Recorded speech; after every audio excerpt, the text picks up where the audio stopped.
భూ కబ్జా కేసుల అన్ని ఆధారాలతోటి అరెస్టులు చేసినామన్నారు సీసీఎస్ అదనపు డీసీపీ జోగయ్య. ఫేక్ డాక్యుమెంట్లతోటి అగ్రిమెంట్లు చేసుకున్నట్లు తేలిందన్నారు.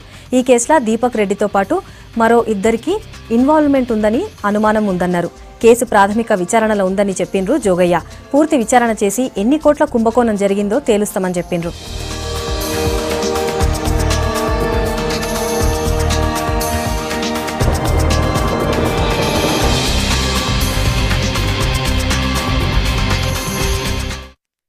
సుమారుగా ఒక 3 నెలల నుంచి ఈ కేసులలో చాలా డీప్గా ఇన్వెస్టిగేషన్ చేసిన తర్వాత అరెస్ట్ చేసినటువంటి శైలేష్ సక్సేనా, ఎమ్మెల్సీ దీపక్ రెడ్డి, శ్రీనివాస్ అండ్ ఇంకా కొంతమంది కలిసి ఫేక్ డాక్యుమెంట్లు సృష్టించినట్లు మా ప్రాథమిక దర్యాప్తులు తేలింది.